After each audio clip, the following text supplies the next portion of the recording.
jam di kampus diputar itu 10 langkah pencegahan corona. Jadi tadi saya berhenti dulu soalnya berisik banget. Oke ya, saya sekarang present slide saya. Nah, jadi hari ini kita akan masuk ke aplikasi teknologi membran di industri susu. Untuk yang pertama, aplikasi pertama ini saya pilih industri susu karena ya memang menarik ya, dan kita juga sangat mengenal produknya. Nah, pembahasan tentang aplikasi membran di teknologi susu ini akan dibagi jadi 2 bagian. Yang pertama hari ini adalah pengenalan. Jadi pengenalan itu kita akan membahas susu itu terdiri dari apa aja gitu ya. Lalu gimana sih pemisahan dengan membran? Apa sih yang bisa dipisahkan? Kegunaannya apa sih gitu ya.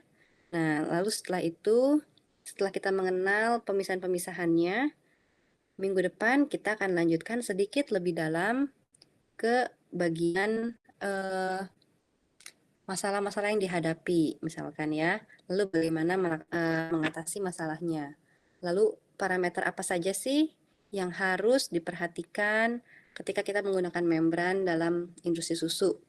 Walaupun nanti tentu saja parameter yang diperhatikan, masalah dan lain-lain itu akan jadi sangat spesifik tergantung di industri bagian mana yang kita hadapi gitu ya. Apakah kita lagi melihat pemrosesan kasein, apakah kita sedang melihat pemrosesan whey, atau kita sedang melihat yang lain gitu ya. Nah, jadi sebenarnya penggunaan membran di industri susu itu sangat luas, banyak sekali penggunaannya. Hari ini saya akan bahas beberapa ya. Di sini saya kasih 6 contoh, 6 contoh ya, 6 contoh. Walaupun sebenarnya masih ada aplikasi-aplikasi lain yang mungkin saja menarik juga buat teman-teman semua. Nah, jadi nanti di akhir kuliah saya akan memberikan satu buah blok diagram, ya satu buah blok diagram mengenai aplikasi teknologi membran di industri susu yang cukup lengkap gitu ya. Nah, beberapa bagian dari blok diagram itu sudah kita bahas di 1 jam ke depan. Nah, sisanya nanti teman-teman silahkan dipelajari dan lalu dibuat aja resumenya gitu ya, tulisannya kira-kira ini kegunaannya apa, kenapa harus pakai membran, apa kelebihannya dibandingkan yang lain, lalu dipisahkan buat apa sih kayak gitu ya. Jadi nggak usah sampai aneh-aneh banget lah. Intinya kita ingin tahu aja sebenarnya di industri susu ini dipakai buat apa aja sih membran itu gitu ya, kegunaannya apa sih, lalu kenapa sih harus pakai membran, kelebihannya dibanding yang lain apa sih gitu. Bisa dipahami ya mudah-mudahan ya, karena kalau dibahas satu-satu semuanya bisa ntar 4 minggu cuman susu doang gitu kan, bosan nanti kita nggak dapat cerita yang lain. Nah, oke, nanti tugasnya dikumpulkan lewat Google Classroom ya, biasa karena kita belum punya MS Team. Satu grup 5-6 orang, grup besar silahkan dibagi-bagi tugasnya intra-grup gitu ya, di dalam grup silahkan bagi-bagi tugasnya mau bagaimana. Dikumpulkannya minggu depan aja sebelum kita kuliah mulai lagi ya. Saya nggak mengharapkan tulisan yang sampai 10 halaman gitu ya, nggak usah tebel-tebel. Jadi yang ya padat aja gitu, padat, jelas, singkatnya pas gitu ya. Kita akan mulai. Nah, jadi sekarang di sini kita bisa melihat ada komposisi, kurang lebih komposisi susu sapi itu apa sih? Nah, yang kita lihat di sini susu sapi ya, susu kambing, domba, dan lain-lain kita nggak lihat. Nah, kalau dilihat di sini teman-teman bisa lihat bahwa komponen paling besar dari susu sapi itu adalah air. Sekitar 870 sampai 875 gram per liter. Sisanya ada lemak. Ya, lemaknya juga cukup besar, sekitar 35%-an lah sampai 40%. Lalu setelah itu, oh sorry bukan persen, 35 gram per liter, sorry. Setelah itu juga ada protein. Nah, protein ini kalau total dia sekitar 32-35 gram. Seperti yang kita ketahui, protein di susu ini bisa dibagi menjadi 2. Yang pertama adalah kasein, yang kedua adalah whey. Ya, whey. Ada yang tahu bedanya kasein dan whey?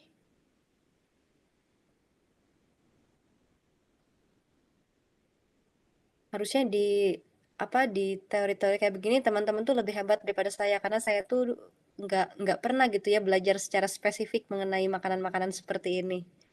Coba ada yang tahu bedanya kasein dan whey? Misalnya anak teknik pangan kan pengetahuan kimia pangannya dalam tuh. Apa ya bedanya kasein dan whey? Ada yang pernah lihat whey? Pernah Bu. Pernah ya? Whey kayak apa ya? Terlalu cairan Cair, gitu. Bu. Itu Cair. Fiona jawab di chat Bu. Oh, saya nggak bisa bolak-balik ke Google Meet, sorry. Kalau Mangga nggak bisa Fiona bolak, diucapkan saja. iya, saya nggak bisa bolak-balik Google Meet nih. Mungkin saya coba jawab ya, Bu. Cuman pemahaman saya belum terlalu dalam sih. Nggak apa-apa, Yang lebih saya dalam ingat, daripada saya pasti. Ya, yang saya ingat sih, Bu, protein kasein dan whey ini itu dua-duanya sama-sama protein susu, tapi bedanya mungkin saya ingatnya kalau dalam pembuatan keju mungkin ya, Bu.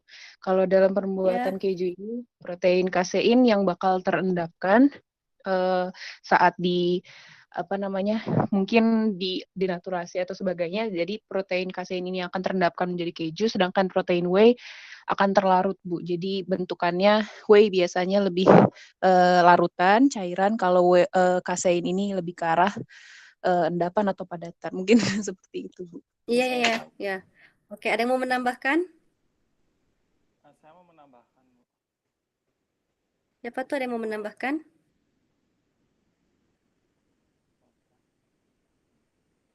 Nggak ada yang menambahkan ya? Ya, berarti Jadi suaranya kecil tadi Ibu. siapa itu? Jay tadi mau Oh, menambahkan tapi Jay, suaranya kecil. nggak kedengeran ya suaranya? Sorry, nggak kedengeran, Saya ini deh, kalau gitu, ini saya kecilin ya, PowerPoint-nya sebentar. Susah ya kalau ini memang jadi bolak-balik. Nggak pas, sambil saya buka Meet-nya. Siapa tahu ada yang nulis di chat. Siapa tahu ada yang speakernya bermasalah atau banyak tukang sari roti yang lewat sehingga nggak mau buka speaker. Ya, oke. Ya. Ini Fiona ya. Jay mau menambahkan, Jay silakan. Suara saya kedengaran? Kecil sekali ya, tapi kita akan mencoba berusaha. Silakan Jay. Oh iya, jadinya kalau misalnya dilakukan gelasi, kalau misalnya protein kasein itu dia tipe gel itu mekanismenya dari aglomerasi molekul-molekul proteinnya. Jadinya gelnya itu dia lebih brittle atau lebih kaku, lebih keras. Sementara kalau untuk protein whey, tadi saya bilang whey apa kaseinnya? Oh, kalau misalnya whey itu dia ketika digelasi, itu dia tipenya itu network tiga dimensi yang seperti jaring itu. Jadinya gel yang dihasilkan itu dia lebih elastis, lebih plastis seperti itu. Oke, terima kasih. Itu kan, ya pasti pemahamannya lebih dalam daripada saya. Saya tuh nggak tahu itu apa protein gelasi segala macam ya. Yang saya tahu itu kalau whey itu cair dan dia biasanya bening gitu ya. Kalau kasein itu dia kental-kental, lebih putih pekat gitu dan dia lebih padat biasanya. Terima kasih Jay, terima kasih Fiona. Begitu ya. Jadi, nah ada dua jenis protein, kasein dan yang kedua whey. Masing-masing ada gunanya. Kalau protein yang kasein, biasanya kita banyak gunakan dia atau banyak kita inginkan kehadirannya kalau kita mau membuat keju, ya.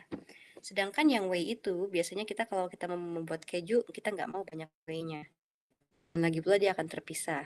Tapi whey itu juga uh, punya punya pasar khusus gitu ya. Salah satunya adalah untuk minuman-minuman kesehatan ya, buat orang-orang fitness itu karena dia mengandung protein tapi lemaknya sangat rendah. Ya, tolong dibenerin kalau saya salah ya. Rasanya sih begitu. Oke. Nah, jadi tadi ada protein dalam susu terdiri dari kasein dan juga whey. Whey itu kalau di tabel ini dituliskan sebagai serum protein. Ya, serum protein. Jadi serum protein adalah whey di mana dia adalah protein yang soluble sebenarnya. Dia larut. Ya. Nah, perbedaan lainnya adalah seperti tadi Fiona bilang, kalau bikin keju, dia whey ini tidak terpresipitasi.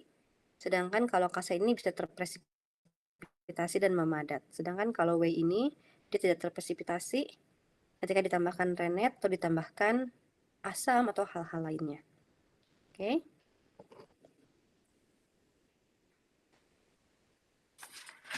Nah, ya, kita akan lihat. Ini komposisi susu itu sebenarnya terlihatnya sangat rumit ya, ada segala macam.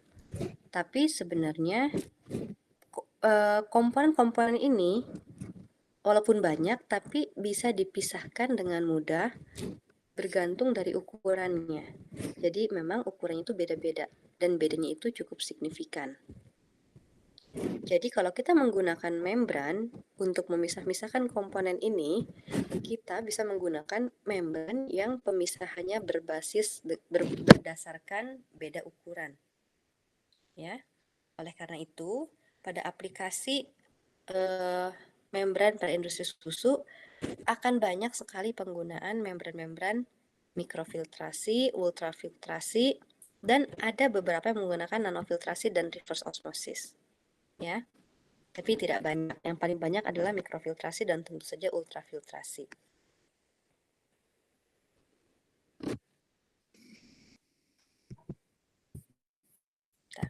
Oke. Kayaknya jadi kecil sekali ya. Saya tutup lagi mic-nya ya. Saya akan full PowerPoint.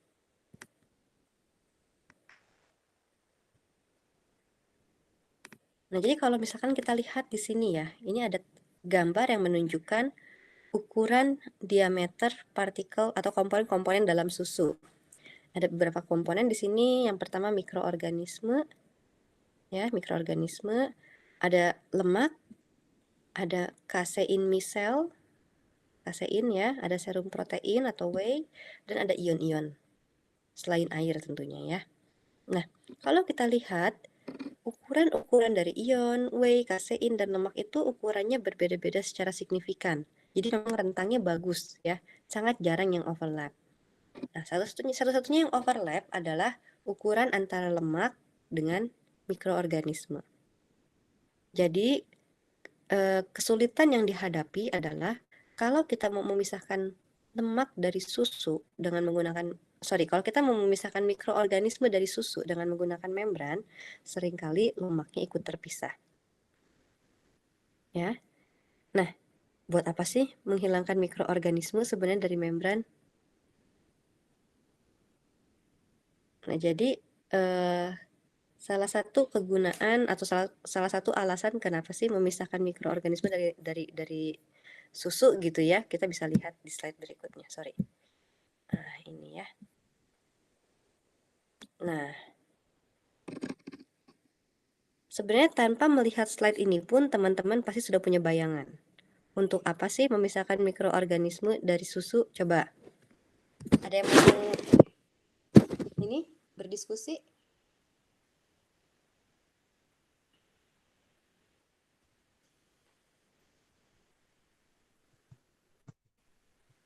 Ada yang mau berdiskusi?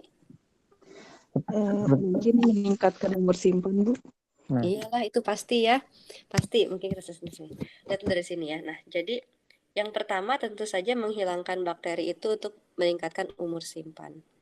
Biasanya susu itu dihilangkan bakterinya dengan cara pemanasan ya, dengan cara pemanasan. Ada yang dengan pemanasan pasteurisasi dan ada dengan pemanasan HTST atau UHT gitu ya. Nah, kalau teman-teman pernah minum susu murni, lalu susu pasteurisasi dan susu UHT, apakah rasanya berbeda? Berbeda, Bu. Beda ya. Ada yang bisa jelaskan nggak bedanya kayak apa?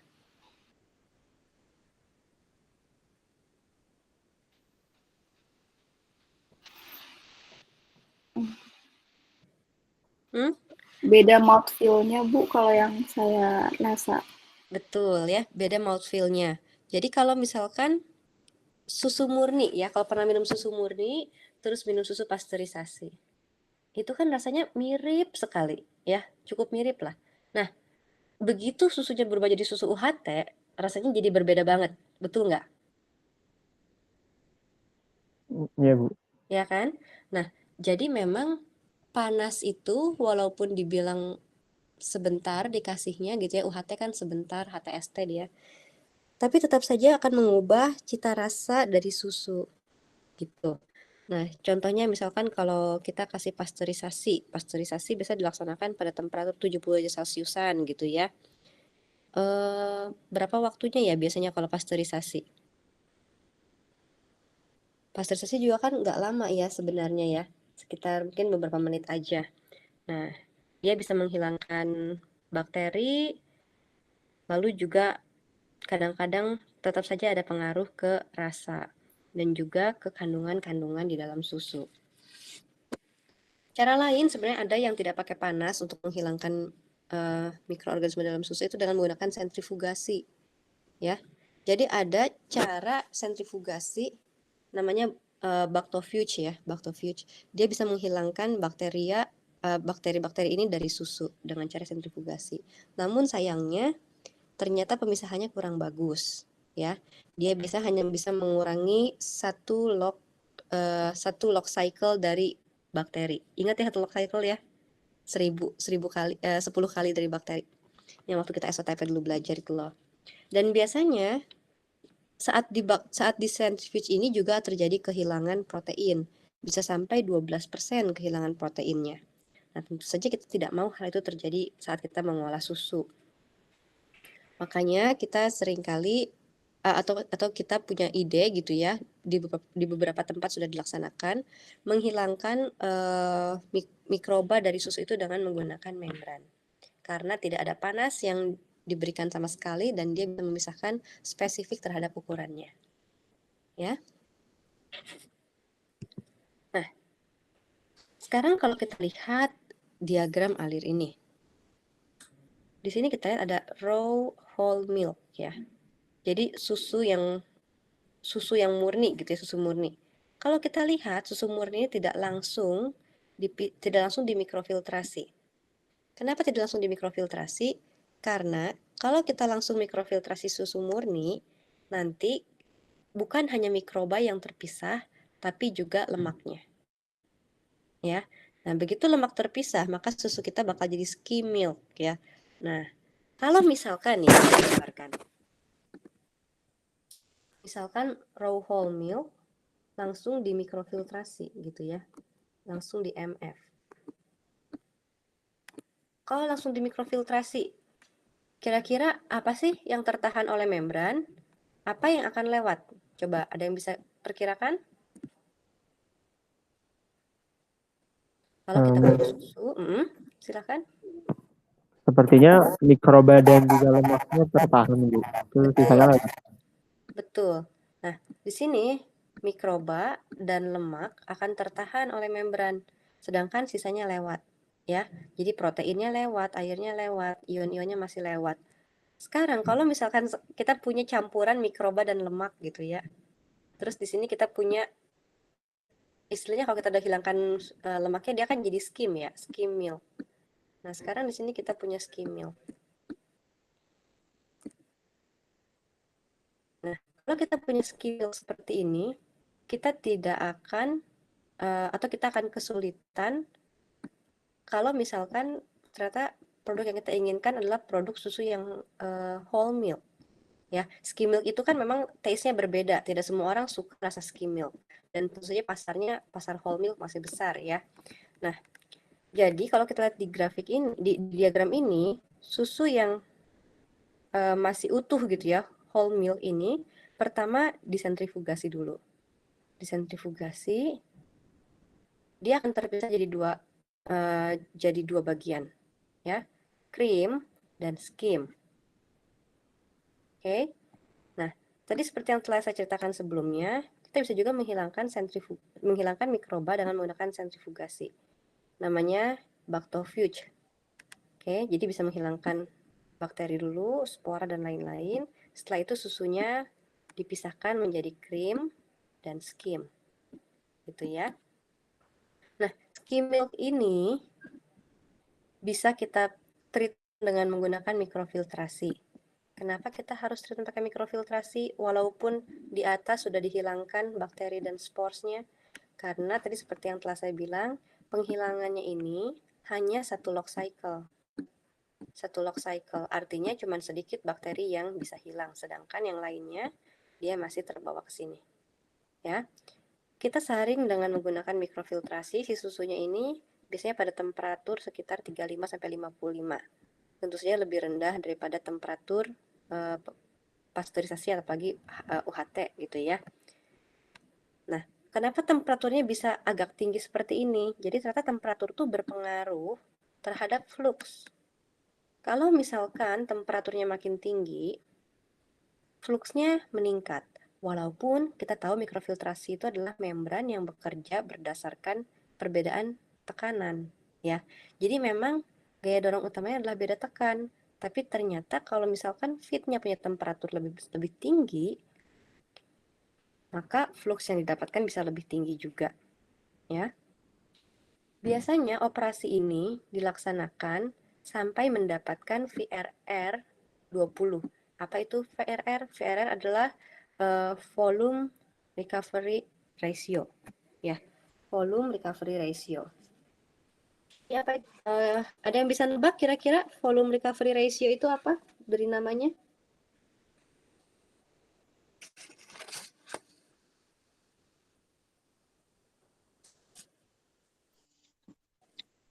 Ada yang ting tuh di Google Meet. Sorry, saya nggak bisa lihat Google Meet lagi. Nanti jadi kecil slide-nya.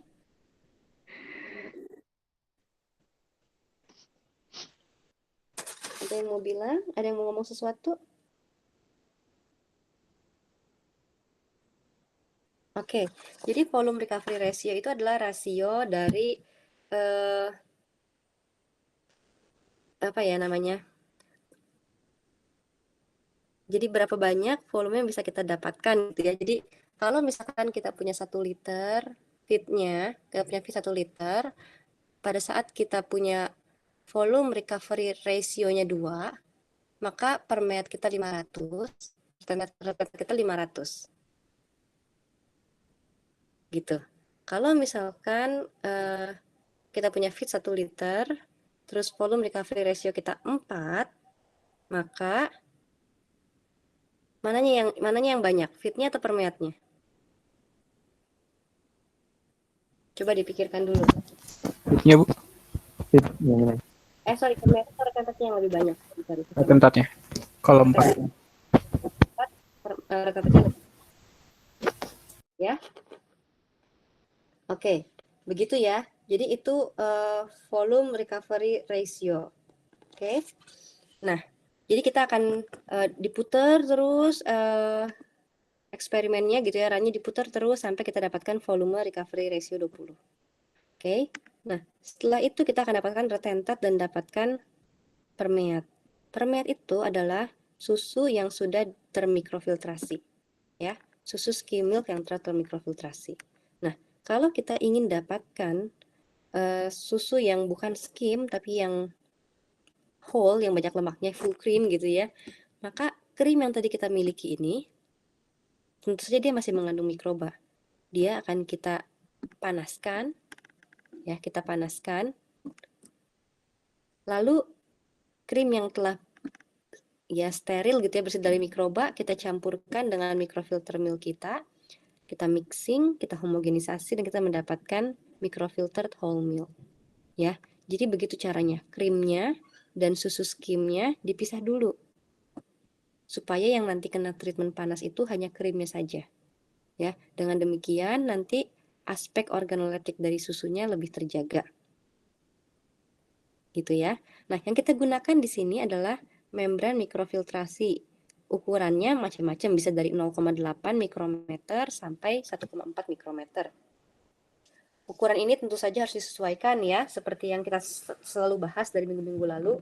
Kita harus tahu berapa range komponen yang ingin kita pisahkan supaya kita dapat memisahkan, supaya kita dapat memilih membran yang kita gunakan dengan baik.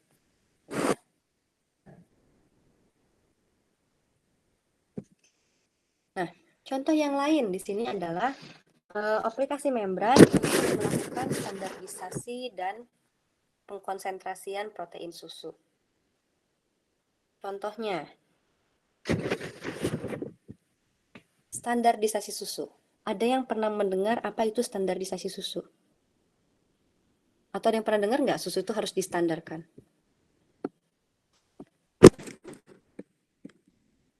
Belum, Bu. Belum. Oke, jadi untuk beberapa aplikasi, contohnya adalah untuk pembuatan keju seperti ini secara industrial. Misalkan pembuatan keju secara industrial. Susu itu harus distandarisasi. Kenapa harus distandarisasi? Supaya semua kondisi operasi setelahnya bisa dibuat konstan. Ya. Teman-teman tahu cara bikin keju? Tapi jangan yang mozzarella, keju yang misalkan parmesan gitu. Atau keju yang lain ya. Intinya kita kan harus mengkoagulasi si protein susunya. Ya, betul nggak? Betul, Bu. Iya, Bu. Nah, untuk mengkoagulasi biasanya teman-teman nambahkan apa? Starter. Mikroba. Starter. Ya, mikroba bisa Renin. biasanya ya, renin ya. Betul, renin. Kalau mozzarella suka nambahkan asam doang ya, lemon atau cuka itu bisa jadi keju katanya. Nah, tapi sekarang kalau yang keju keju yang beneran, kita kan nambahkannya starter ya, rennet gitu biasanya renin buat mengkoagulasi si protein itu. Nah, sekarang kalau misalkan protein yang ada dalam susu kita kandungannya berbeda-beda setiap saat, ya susu kan hasil panen ya, itu kan ya bisa dibilang hasil panen lah gitu ya, yang mana hasil panen itu, hasil bumi itu dari makhluk hidup nilainya nggak pernah konstan ya. Konsentrasi protein di susu itu bahkan kalau kita ambil dari sapi yang sama, kalau harinya beda konsentrasinya itu bisa berbeda ya.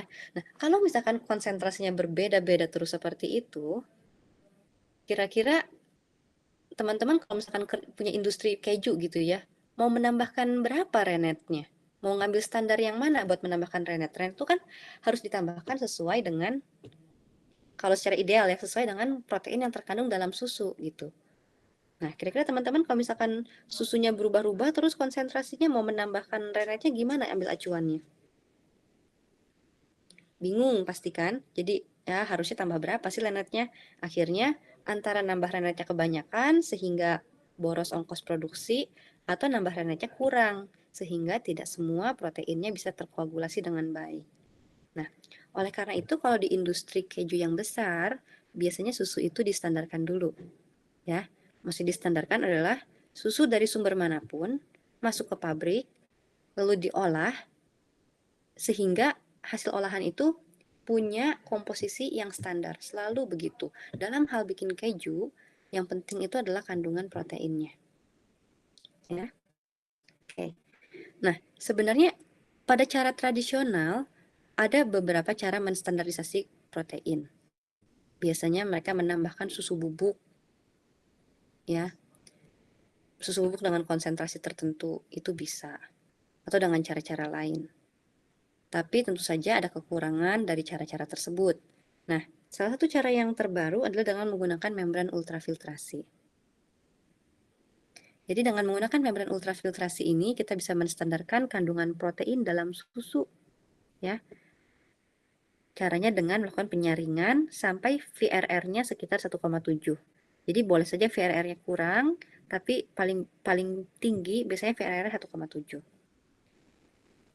Nah, standarisasi ini selain berguna di industri keju, juga dia berguna di industri yogurt, ya, dan industri olahan-olahan yang lainnya.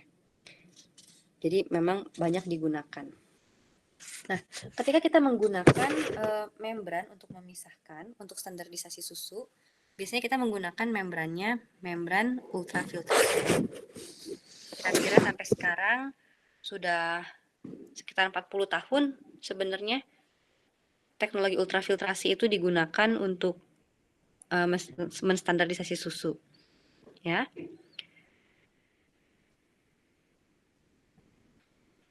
Jadi kita menstandarisasi susu sebenarnya menggunakan ultrafiltrasi. Kira-kira teman-teman kebayang nggak apa yang terpisah, apa yang tertahan?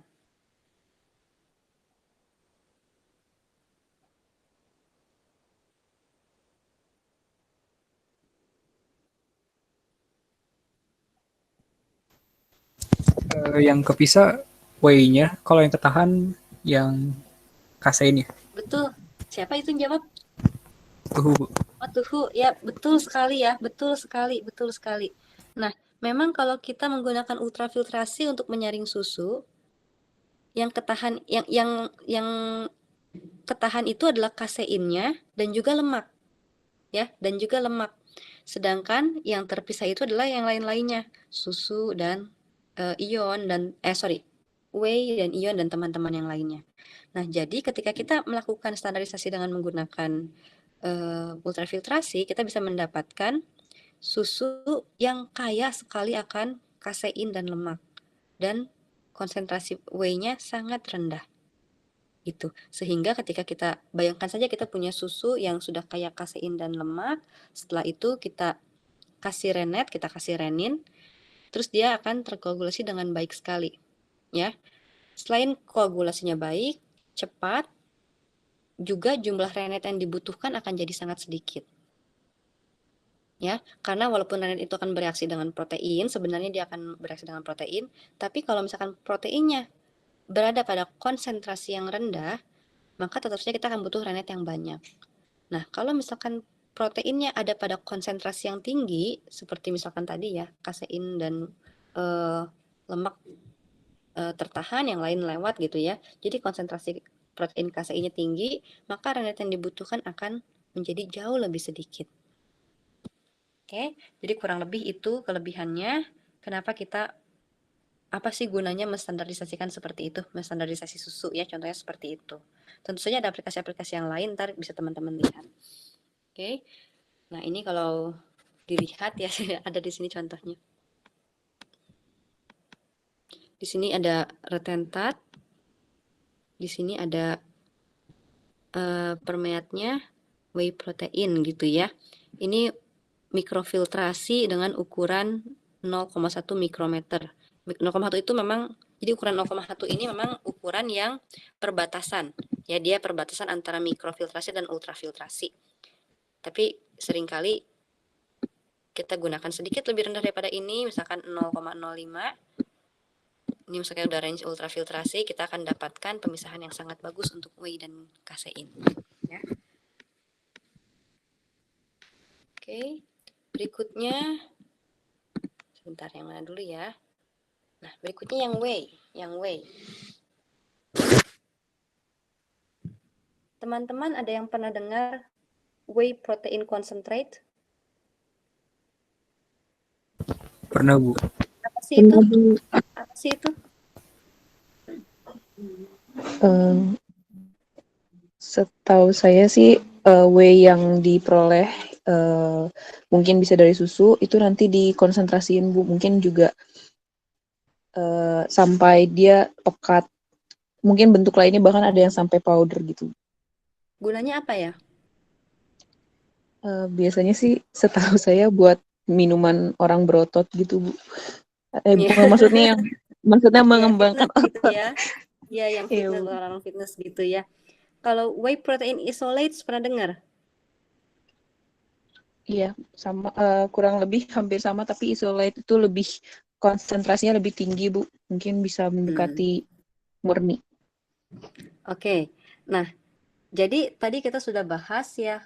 Yang pertama, kegunaannya membran itu bisa menghilangkan atau bisa mengeliminasi mikroba dalam susu gitu ya, sehingga kita bisa mendapatkan susu yang umur simpannya lebih lama tapi rasanya masih bertahan seperti yang asli gitu ya. Lalu yang kedua, tadi kita sudah membahas aplikasinya adalah ketika kita mau menstandardisasi dan mengkonsentrasikan kandungan tertentu dalam susu. Contohnya adalah ketika kita ingin menstandarisasi kandungan kasein sekaligus mengkonsentrasikan dia ya untuk misalkan untuk bikin keju. Nah, sekarang kalau kaseinnya udah kita ambil buat bikin keju. Kan tadi ada tuh temennya yang permeasi ya, dia adalah whey. Nah, whey ini juga bukan limbah. Dia bisa digunakan juga, dia berguna juga dan bisa punya nilai ekonomis yang sangat tinggi, ya. Jadi dia seperti tadi Fiona sudah ceritakan, memang dia minuman tambahan gitu ya, minuman untuk tambahan nutrisi. Oke. Nah, whey ini kita punya whey ada tiga metode yang bisa kita lakukan. Yang pertama, kita bisa saja hanya mengkonsentrasikan whey-nya. Ya, hanya mengkonsentrasikan whey-nya. Nah, kalau kita mengkonsentrasikan whey seperti ini, artinya kita bisa menggunakan reverse osmosis. Teman-teman ingat nggak, kalau kita pakai reverse osmosis, apa yang lewat? Apa yang bisa berpermeasi?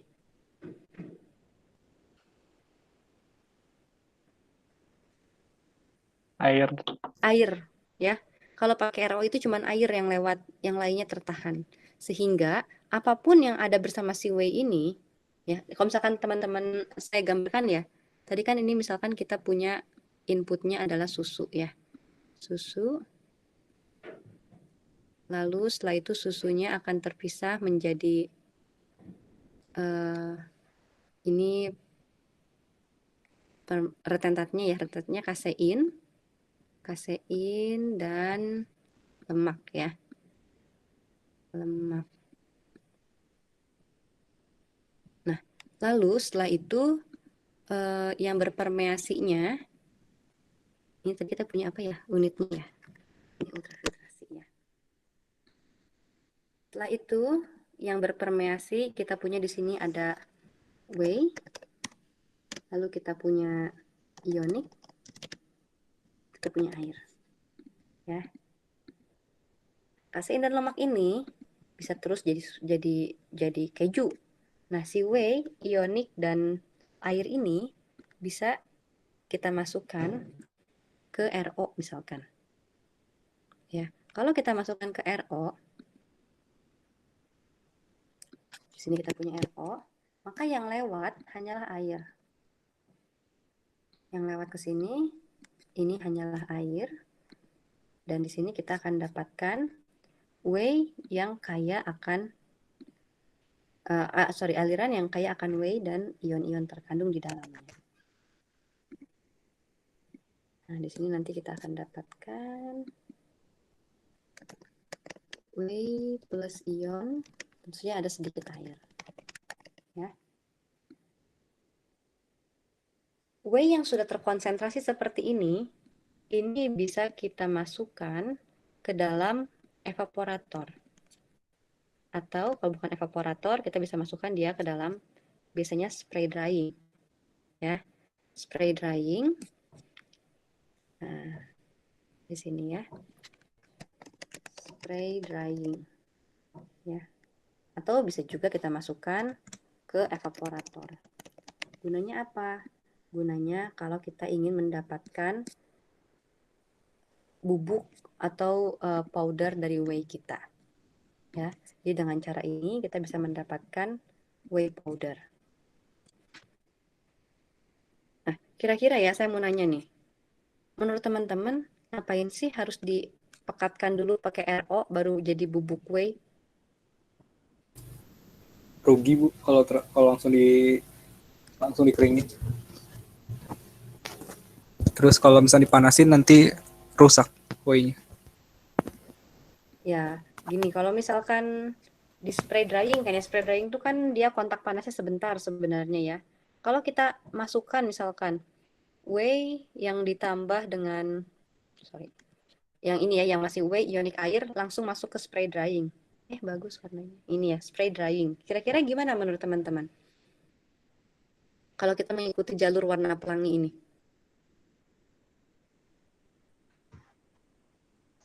Airnya terlalu banyak ya, Bu. Airnya terlalu banyak ya. Betul, airnya terlalu banyak. Kalau misalkan masuk ke spray drying, airnya terlalu banyak. Nanti kita akan butuh energi yang sangat besar untuk menguapkan semua air itu. Ya, kalau teman-teman ingat, nguapin air itu energinya butuhnya besar. Ya, energinya kalor laten air loh, bukan sensible. Nah, jadi kalau misalnya kita masukin sesuatu yang belum pekat seperti ini ke dalam spray drying atau ke dalam evaporator, maka kita akan punya kebutuhan energi yang sangat besar. Oleh karena itu, kita bisa pekatkan dulu dengan RO di sini, sehingga airnya bisa hilang dulu sebagian besar, lalu masuk ke evaporator. Ya, jadi ini menghemat energi. Nanti di sini akan kita dapatkan adalah whey powder, ya, whey powder yang tentu saja masih mengandung ion-ion. Plus ion, ya. Artinya whey powder yang kita produksi masih mengandung ion-ion. Entah itu kalsium, magnesium, ion yang terkandung dalam susu ya. Susu kan biasa kalsium, magnesium, dia banyak ionnya. Juga ada natrium dan lain-lain, ya. Nah, keberadaan ion-ion ini kadang-kadang mengganggu di spray drying dan di evaporator.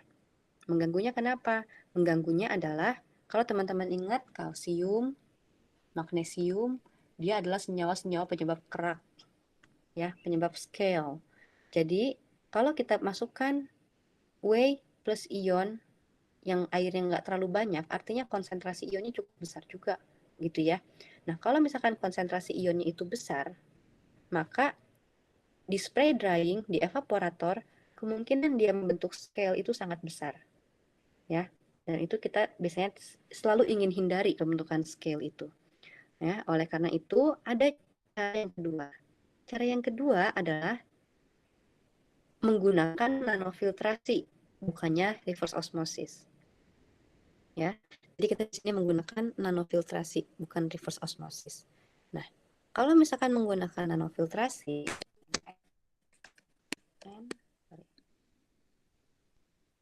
kalau misalkan kita menggunakan nanofiltrasi di sini, ya, bukan RO.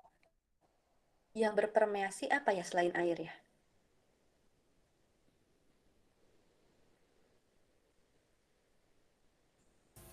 Ionnya juga lewat ya, Bu? Ya, ionnya. Ion yang monovalen. Monovalen ion, ya.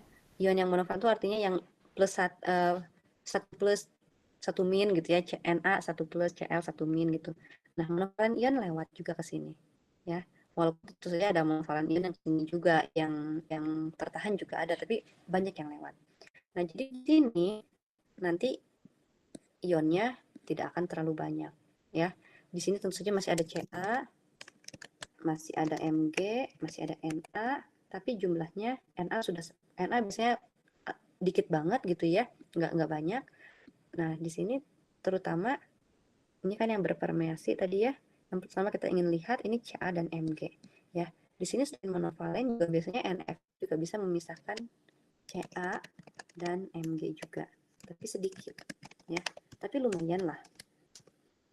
Oke, setidaknya tidak terlalu banyak yang tertahan dan masuk ke spray drying dan evaporator. Jadi dengan cara itu kita bisa mendapatkan whey powder yang kandungan ionnya sedikit sehingga ketika dioperasikan, dilakukan ke unit operasi dia tidak terlalu merusak. Ya.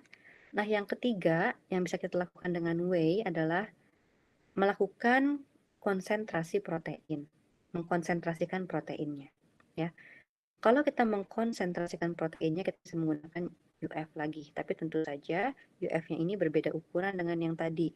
Ya, kalau UF-nya ukurannya sama kayak yang tadi, ya berarti kan nggak misahin, sama aja begitu hasilnya. Nah, UF itu seperti yang kemarin telah kita bahas, juga ukurannya kan range. Jadi UF itu bukan pasti dia ukurannya 0,05 mikron, tapi ada range-nya. Dari misalkan 0,01 mikron sampai 0,1 mikron gitu ya. Nah, kalau kita menggunakan UF yang 0,01 mikron, kita sebut dia sebagai tight UF, maka nanti bisa terdapat pemisahan yang berbeda lagi. Ya, kita bisa memisahkan antara whey protein konsentrat dan laktosnya dan laktosa. Kita bisa mendapatkan ini whey protein konsentrat yang tidak mengandung laktos lagi. Ya, jadi pemisahannya semuanya kalau di industri susu ini berdasarkan ukurannya. Ya, ukurannya mana yang lewat, mana yang tidak lewat. Jadi sangat mudah sekali sebenarnya. Oke. Yang terakhir ini menarik. Ini adalah ilmu yang cukup baru ya. Ini penelitian yang cukup baru. Jadi yang terbaru adalah orang-orang berusaha memfraksionasi globula lemak. Ya. Teman-teman belajar lemak nggak sih? Sepanjang tingkat 2, tingkat 3? Belajar nggak ya lemak? Sekilas saja Bu di kimia fungsional komponen pangan. Oh, sifat fungsional ya. Ya, Ah, oke. Teman-teman belajar nggak kalau lemak itu kan dalam susu ya, dalam susu atau mungkin nggak spesifik susu kali teman-teman belajarnya. Jadi lemak itu kalau di dalam susu itu dia membentuk globula. Globula tuh kayak bola-bola gitu ya, bulat-bulat gitu ya, dia globula. Nah, ternyata globula lemaknya itu ukurannya beda-beda. Ukurannya beda-beda, ada yang kecil, ada yang gede. Katanya sih ukurannya antara 1,6 sampai 6,6 mikrometer. Ya. Nah, banyak orang tertarik sama si globula lemak ini. Katanya globula lemak ini sangat menarik karena dia mempunyai fosfolipid di dalamnya. Fosfolipid ini digadang-gadang gitu ya, punya sifat fungsional dan eh, sifat sehat health properties gitu ya, sifat sehatnya yang luar biasa. Ada yang pernah dengar nggak tentang kegunaan fosfolipid ini?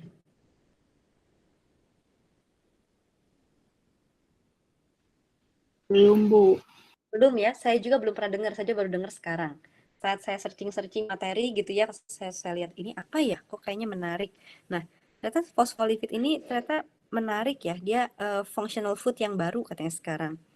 Nah, biasanya orang kalau mau memisahkan lemak dari susu itu menggunakan sentrifugasi.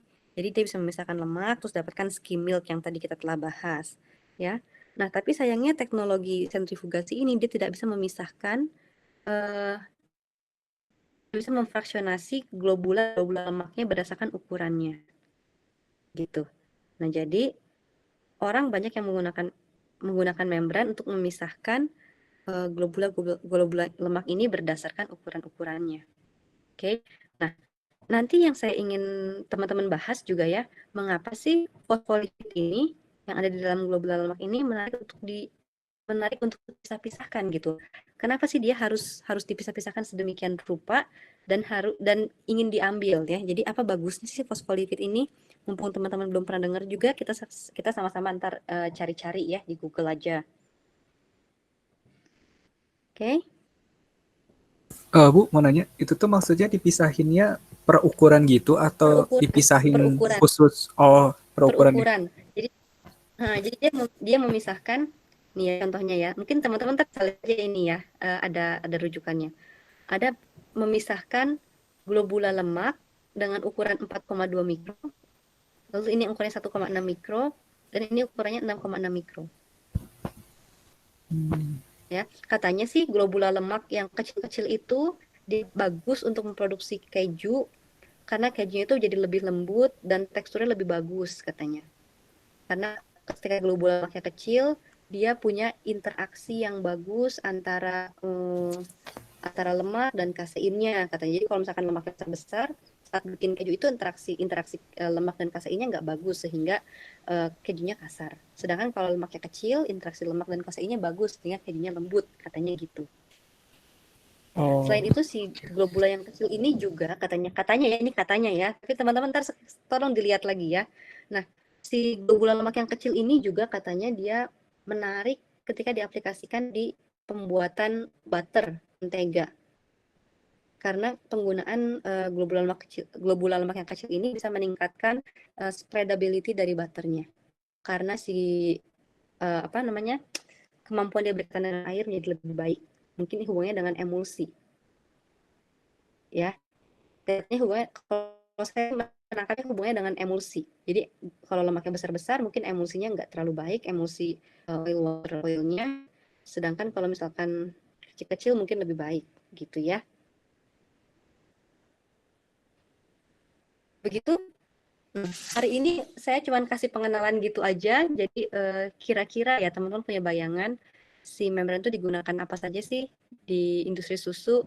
Tadi kita ringkas sedikit ya. Contohnya misalkan di sini untuk menghilangkan bakteri gitu ya, mendapatkan susu dengan karakteristik yang bagus, bakterinya hampir nggak ada. Setelah itu bisa untuk standarisasi dan konsentrasi protein susu. Ya. Setelah itu bisa untuk konsentrasi dan demineralisasi whey.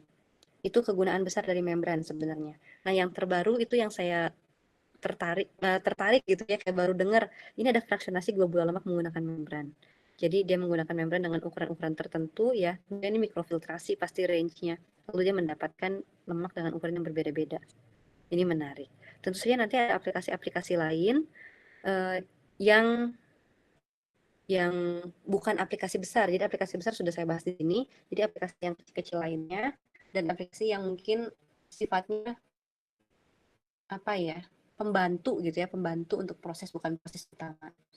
Nah, nanti saya akan berikan satu buah diagram alir ya di Google Classroom. Teman-teman silahkan didiskusikan dengan teman kelompoknya, diceritakan gitu ya, ini aplikasinya untuk apa, dia memisahkan apa dari apa gitu ya. Kebayang nggak? Terbayang ya harusnya ya. Ini cuma nanti teman-teman akan dapatkan satu diagram alir, misalkan diagram alir seperti ini contohnya. Nah, jadi teman-teman ceritakan aja membrannya dipakai di mana untuk memisahkan apa dan apa. Nah, gitu ya. Ya. Oke? Baik, Bu. Oke, Jadi, Bu. pengenalan aja kayak gitu, kira-kira dipakai buat apa. Minggu depan baru kita masuk ke masalah-masalah yang dihadapi dan cara menghadapinya gitu ya. Itu lebih engineering. Kalau ini cuma teori-teori aja. Oke? Terima kasih teman-teman. Sampai jumpa lagi minggu depan ya. Baik, Bu. Saya mau nanya, Bu, mengklarifikasi. Ya. Untuk VRR, volume recovery ratio, itu formulanya volume fit dibagi volume permeat ya, Bu? Ntar ini ya, ini di Google Classroom sekalian ya. Oke? Oh iya, Bu. Yuk, mari. Ya, Bu. Makasih, Bu. Bu, terima kasih Bu. Banyak, Bu. Baik, Bu. Bentar. Itu rekamannya belum dimatiin. Yang bisa matiin siapa? Nah, Ibunya. Bu Helen ya. Jeng. Gimana tuh? oh nggak dimatiin nggak ke-save kan? Iya, belum ke save. Ibunya udah keluar tapi ya? Dengan apa? Oh my god! J. Kamu nggak sih? Jadi itu kamu teriak terekam loh. Udah keras suara gue. Oke, kontaknya Tadi kecil banget sih. Bener ya, J. Happy birthday Tania, happy birthday. Udah syukuran Tania aja lah sekarang. Jadi birthday party ini. Ya kan Masih direkam guys. Gimana dong? Kalau mau cabut berarti Oh udah. my god. Enggak benar Atau ini mau coba Ibunya join dulu nggak sih, Nuk? Bu Helen dulu. Ibunya join lagi. Ayo berarti jangan ada yang cabut dulu berarti. Ada satu orang yang nggak cabut, gengs. Nuki. Semangat, Nuk.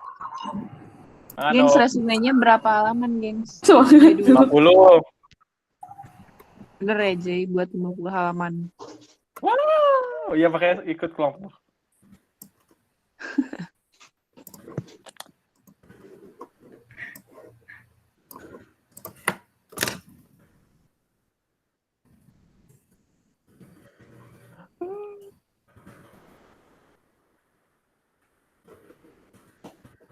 Apakah kita diskusinya di sini aja? Ya, sini ya semua. Aduh ya udah, ada semua.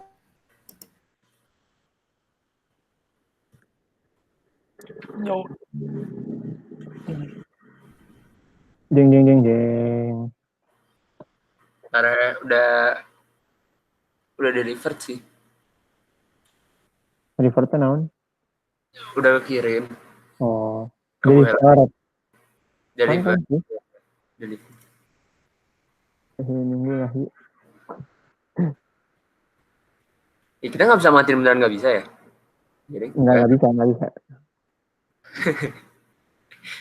Kocak memang.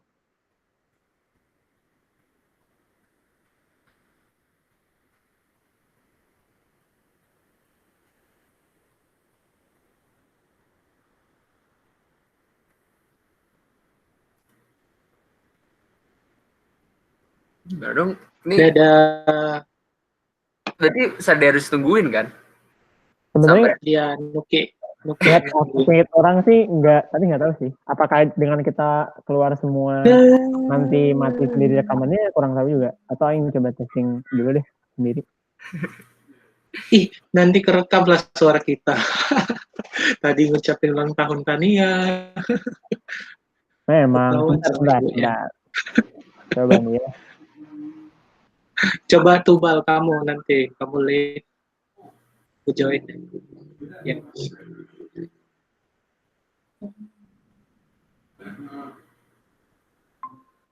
Enrico ini tidur ya?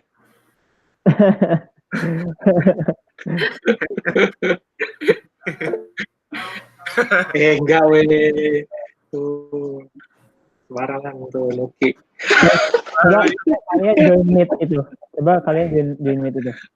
Ntar. Ya, aku join. Cobain. Kamar Enrico aku. Kita simulasi. Udah. Ya, simul. Coba rekam. Ntar nge-lag. Ye. Kamu aja join. Lambat. Coba ya. Ya kan? Oke nih ya. Coba kita live semua, bro. Udah, yo. Udah. Udah, kulit ya. Kulit. Udah. Coba, save nggak, Bang? Udah. Bentar ya. Kita klik lagi linknya. Masuk gak?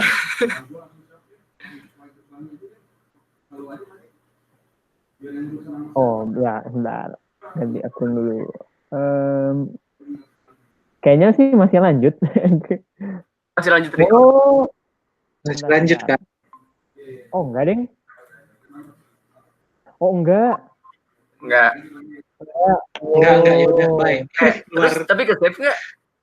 Dadah. Save atau Nggak tahu. Itu masalahnya kalau ke save sih aman. Oh, benar Cuma, juga Anda. Kalau nggak ke save kan? Benar. Sejauh ini sih enggak ke save. Enggak ada biasanya ada attachment-nya lagi di sini ya. Sebentar. Kurang lama kali. Kita lihat drive-nya dulu aja. Terus ibunya kayaknya lagi sibuk gak sih? Kayaknya iya sih. Oh, Ini lagi sibuk dia. hadirin sih. Nah kan. Ding. Ya udah deh. Ya udah, ikhlaskan rekaman hari ini. Ini teh apa kodenya MDS. Nggak ada bro. Aduh. Coba aing rekam lagi. Kalau aing matiin biasanya emang langsung kerekam. Langsung tersimpan gitu di drive. Wahyu menghilang saja ini Wahyu. Stop recording. Iya. The recording will be saved to Google Drive. Gimana, Bang? Nggak ada? Nggak ada. Tadi kan kita udah live semua ya? Iya, kita udah live semua. Iya, bro. Harus ditunggu kalau.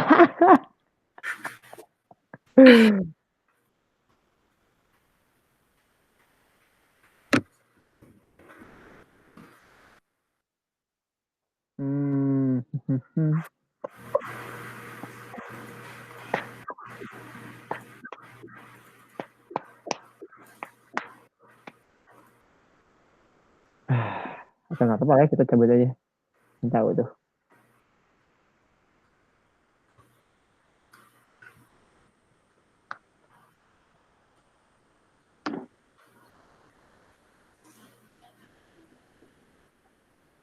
Tapi sejauh ini belum ada. Tadi yang baru aing rekam dan langsung dimatiin, belum ke save juga sih di drive-nya.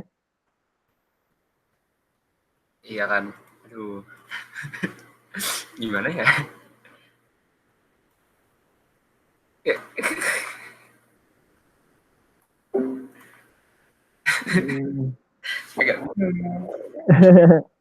Nanti lain kali kita pas udah ngerekam harus ngingetin buat matiin rekaman juga dah.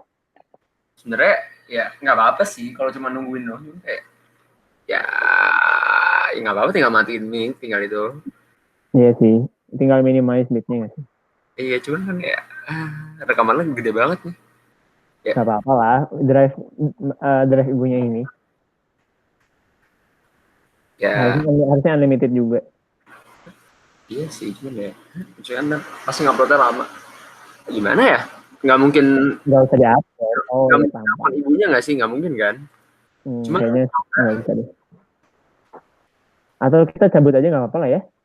Hilang dong. Nggak tahu, itu juga orang belum bisa mastiin ini. Soalnya belum muncul juga di drive-nya.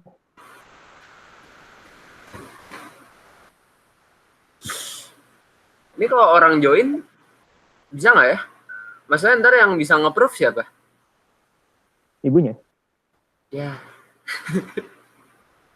Kita nggak bisa. Ya udahlah. Ya udah deh. Udah tungguin aja deh.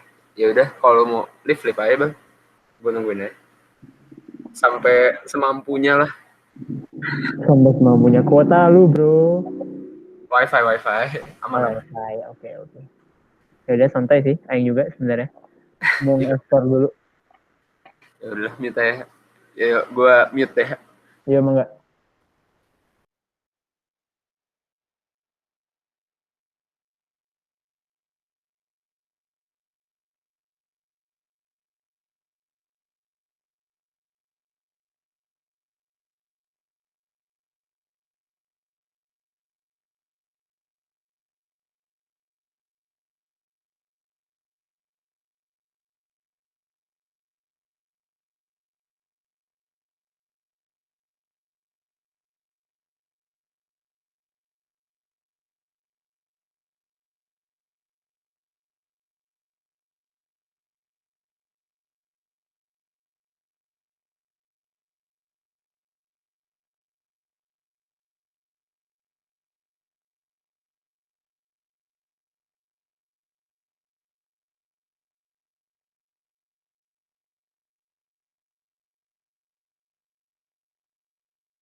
Nuk, kesimpan ternyata Nuk.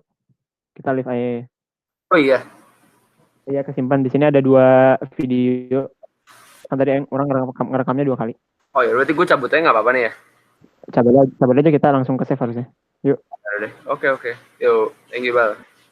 Yuk.